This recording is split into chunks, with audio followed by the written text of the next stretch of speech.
सप्तसी साई चरित अध्याय 31। मुक्तिदान। सन्यासी विजयानंद, बालाराम मानकर, नूलकर, मेघा और बाबा के सम्मुख बाघ की मुक्ति। इस अध्याय में हेमाड पंत बाबा के सामने कुछ भक्तों की मृत्यु तथा बाघ के प्राण त्याग की कथा का वर्णन करते हैं। प्रारंभ। मृत्यु के समय जो अंतिम इच्छा या भावना होती है वही भवितव्यता का निर्माण करती है। श्री कृष्ण ने गीता अध्याय 8 में कहा है कि जो अपने जीवन के अंतिम क्षण में मुझे समर्पण करता है वह मुझे ही प्राप्त होता है तथा उस समय वह रजो कुछ भी दृश्य देखता है उसी को अंत में पाता है। यह कोई भी निश्चयात्मक रूप से नहीं कह सकता कि उस क्षण हम केवल उत्तम विचार ही कर सकेंगे। जहाँ तक अनुभव में आया है ऐसा प्रतीत होता है कि उस समय अनेक कारणों से भयभीत होने की संभावना अधिक होती है।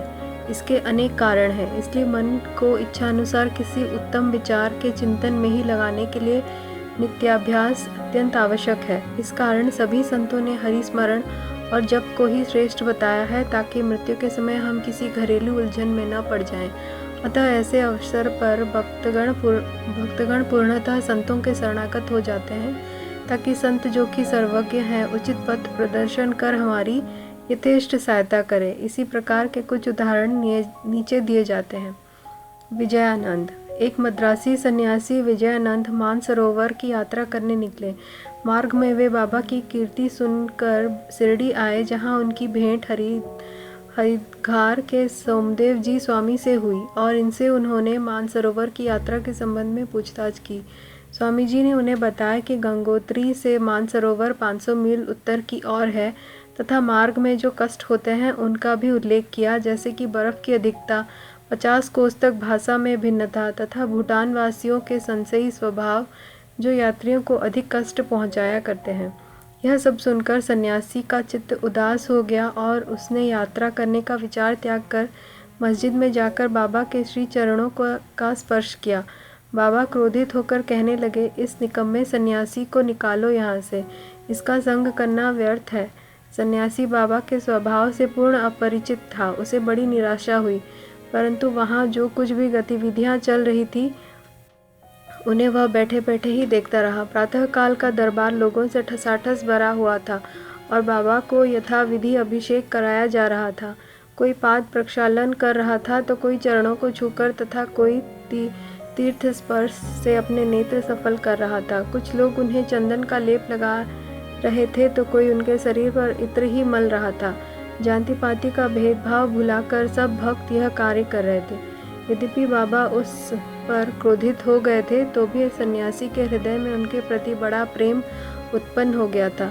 उसे यह स्थान छोड़ने की इच्छा ही न होती थी। 2 दिन के पश्चात ही मद्रास से पत्र आया कि उसकी माँ की स्थिति अत्यंत चिंताजनक है, जिसे पढ़कर उसे बड़ी निराशा हुई और वह अपनी माँ के दर्शन की इच्छा करने लगा, परंतु बाबा की आज्ञा के बिना वह शिरडी से जा ही कैसे सकता था।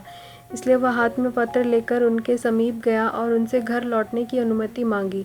त्रिकालदर्शी बाबा को तो सबका भविष्य विदित ही था। उन्होंने कहा कि जब तक तुम्हें अपनी माँ से इतना मोह था तो फिर संन्यास धारण करने का कष्ट ही क्यों उठाया।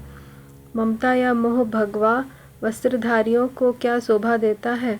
जाओ, चुपचाप अपने स्थान पर रहकर कुछ दिन शांतिपूर्वक बिताओ, परंतु सावधान, वाड़े में चोर अधिक हैं, इसलिए द्वार बंद कर सावधानी से रहना, नहीं तो चोर सब कुछ चुरा कर ले जाएंगे। लक्ष्मी यानी संपत्ति चंचला है और यह शरीर भी नाशवान है। ऐसा ही समझकर इहलौकिक और पारलौकिक समस्त पदार्थों का मोह त्याग कर अपना कर्तव्य करो। जो इस प्रकार का आचरण कर श्रीहरि के शरणागत हो जाता है उसके सब कष्टों से शीघ्र छुटकारा हो परमानंद की प्राप्ति हो जाती है।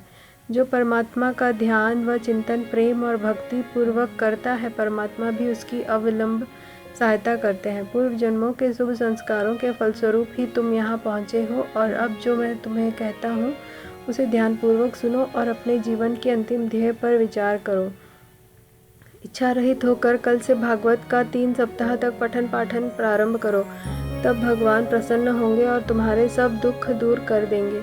माया का आवरण दूर होकर तुम्हें शांति प्राप्त होगी। बाबा ने उसका अंतकाल समीप देखकर उसे यह उपचार बता दिया और साथ ही राम विजय पढ़ने की भी आज्ञा दी, जिससे यमराज अधिक प्रसन्न होते हैं। दूसरे दिन स्नानादि तथा अन्य शुद्धि के कृत्य कर उसने लेंडी बाग के एकांत स्थान में बैठकर भागवत का पाठ आरंभ कर दिया। दूसरी बार का पठन समाप्त होने पर वह बहुत थक गया और वाड़े में आकर 2 दिन ठहरा। तीसरे दिन बड़े बाबा की गोद में उसके प्राण पखेरु उड़ गए। बाबा ने दर्शनों के निमित्त एक दिन के लिए उसका शरीर संभाल कर रखने के लिए कहा। तत्पश्चात पुलिस आई और यथोचित जांच पड़ताल करने के उपरांत मृत शरीर को उठाने की आज्ञा दे दी। धार्मिक कृत्यों के साथ उसकी उपयुक्त स्थान पर समाधि बना दी गई। बाबा ने इस प्रकार सन्यासी की सहायता कर उसे सद्गति प्रदान की। बालाराम मानकर नामक एक गृहस्थ बाबा के परम भक्त थे। जब उनकी पत्नी का देहांत हो गया तो वे बड़े निराश हो गए और सब घर बार अपने लड़के को सौंप शिरडी में आकर बाबा के पास रहने लगे। उनकी भक्ति देखकर बाबा उनके जीवन की गति परिवर्तन कर देना चाहते थे, इसलिए उन्होंने उन्हें 12 रुपये देकर मच्छिंद्रगढ़ जिला सातार में जाकर रहने को कहा। मानकर की इच्छा उनका सानिध्य छोड़कर अन्यत्र कहीं जाने की न थी, परंतु बाबा ने उन्हें समझाया कि तुम्हारे कल्याणार्थ ही मैं यह उत्तम उपाय तुम्हें बतला रहा हूँ, इसलिए वहाँ जाकर दिन में 3 बार प्रभु का ध्यान करो। बाबा के शब्दों में विश्वास कर वह मच्छिंद्रगढ़ चला गया और वहाँ के मनोहर दृश्यों, शीतल जल तथा उत्तम पवन और समीपस्थ दृश्यों को देखकर उसके चित्त को बड़ी प्रसन्नता हुई। बाबा द्वारा बतलाई विधि से उसने प्रभु का ध्यान करना प्रारंभ कर दिया और कुछ दिनों पश्चात ही उसे दर्शन प्राप्त हो गया।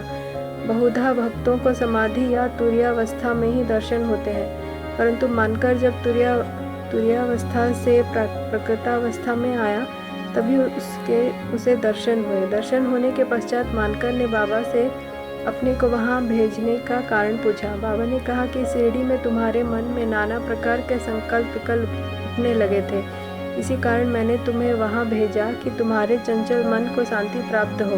तुम्हारी धारणा थी कि मैं शिरडी में ही विद्यमान हूँ और 3.5 हाथ के इस पंचतत्व के पुतले के अतिरिक्त कुछ नहीं हूँ, परंतु अब तुम्हें मुझे देखकर यह धारणा बना लो कि जो तुम्हारे सामने शिरडी में उपस्थित है और जिसके तुमने दर्शन किए वह दोनों अभिन्न है या नहीं। मानकर वह स्थान छोड़कर अपने निवास स्थान बांद्रा को रवाना हो गया।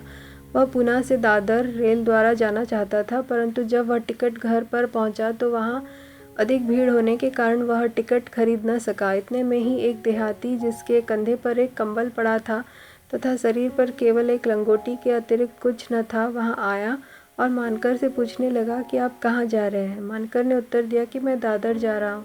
तब वह कहने लगा कि मेरा यह दादर का टिकट आप ले लीजिए, क्योंकि मुझे यहाँ एक आवश्यक कार्य आ जाने के कारण मेरा जाना आज न हो सकेगा। मानकर को टिकट पाकर बड़ी प्रसन्नता हुई और अपनी जेब से वे पैसे निकालने लगे। इतने में ही टिकट देने वाला आदमी भीड़ में कहीं अदृश्य हो गया। मानकर ने भीड़ में पर्याप्त छानबीन की, परंतु सब व्यर्थ ही हुआ। जब तक गाड़ी नहीं छूटी मानकर उसके लौटने का ही प्रतीक्षा करता रहा, परंतु वह अंत तक न लौटा। इस प्रकार मानकर को इस विचित्र रूप में द्वितीय बार दर्शन हुए।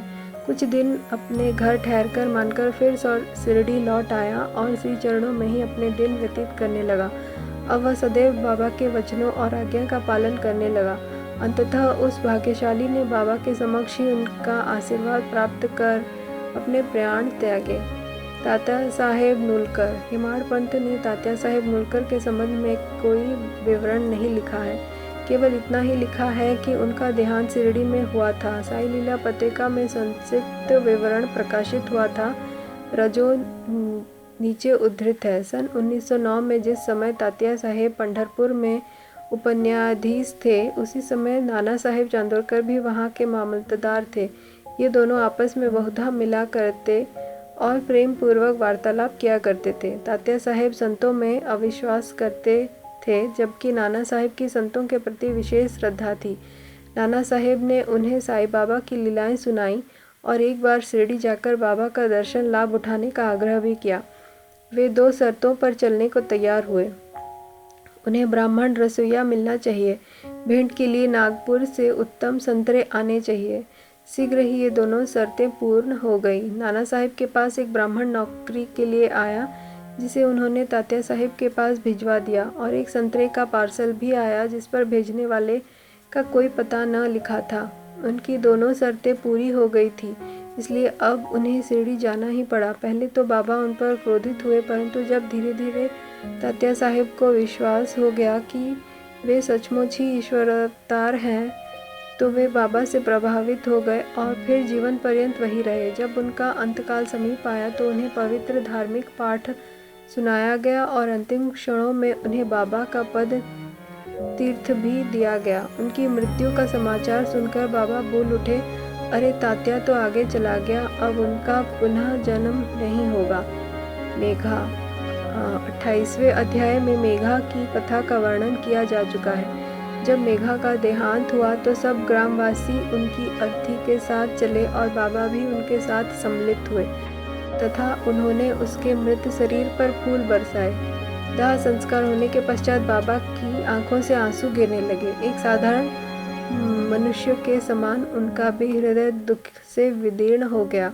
उनके शरीर को फूलों से ढककर एक निकट संबंधी के सदृश रोते पीटते वे मस्जिद को लौटे। सद्गति प्रदान करते हुए अनेक संत देखने में आए हैं, परंतु बाबा की महानता अद्वितीय ही है। यहाँ तक कि बाघ सरी का एक हिंसक पशु भी अपनी रक्षा के लिए बाबा की शरण में आया, जिसका वृतांत नीचे लिखा है। बाघ की मुक्ति। बाबा के समाधिस्थ होने के 7 दिन पूर्व शिरडी में एक विचित्र घटना घटी। मस्जिद के सामने एक बैलगाड़ी आकर रुकी, जिस पर एक बाघ जंजीरों से बंधा हुआ था। उसका भयानक मुख गाड़ी के पीछे की ओर था। वह किसी अज्ञात पीड़ा या दर्द से दुखी था। उसके पालक 3 दरवेश थे, जो एक गांव से दूसरे गांव में जाकर उसके नित्य प्रदर्शन करते और इस प्रकार यथेष्ट द्रव्य संचय करते थे, और यही उनके जीविकापार्जन का एक साधन था। उन्होंने उसकी चिकित्सा के सभी प्रयत्न किए, परंतु सब कुछ व्यर्थ हुआ। कहीं से बाबा की कीर्ति भी उनके कानों में पड़ गई और वे बाघ को लेकर साईं दरबार में आए। हाथों से जंजीरें पकड़कर उन्होंने बाघ को मस्जिद के दरवाजे पर खड़ा कर दिया।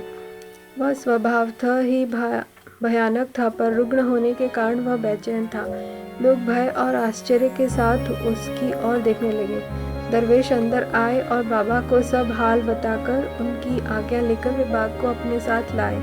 जैसे ही वह सीढ़ियों के समीप पहुंचा, वैसे ही बाबा के तेज पुंज स्वरूप का दर्शन कर एक बार पीछे हट गया और अपनी गर्दन नीचे झुका दी। जब दोनों की दृष्टि आपस में एक हुई तो बाघ सीढ़ी पर चढ़ गया और प्रेमपूर्ण दृष्टि से बाबा की ओर निहारने लगा। उसने अपनी पूंछ हिलाकर 3 बार जमीन पर पटकी और फिर तत्क्षण ही अपने प्राण त्याग दिए। उसे मृत देखकर दरवेशी बड़े निराश और दुखी हुए। तत्पश्चात जब उन्हें बोध हुआ तो उन्होंने सोचा कि प्राणी रोगग्रस्त था ही और उसकी मृत्यु भी सन्निकट ही थी। चलो, उसके लिए अच्छा ही हुआ कि बाबा सरी के महान संत के चरणों में उसे सद्गति प्राप्त हो गई। वह दरवेशियों का ऋणी था और जब वह ऋण चुक गया तो वह स्वतंत्र हो गया और जीवन के अंत में उसे साई चरणों में सद्गति प्राप्त हुई। जब कोई प्राणी संतों के चरणों पर अपना मस्तक रखकर प्राण त्याग दे तो उसकी मुक्ति हो जाती है। पूर्व जन्मों के शुभ संस्कारों के अभाव में ऐसा सुखद अंत प्राप्त होना कैसे संभव है। श्री सद्गुरु साईनाथ अर्पणमस्तु। शुभम भवतु। ओम साई राम।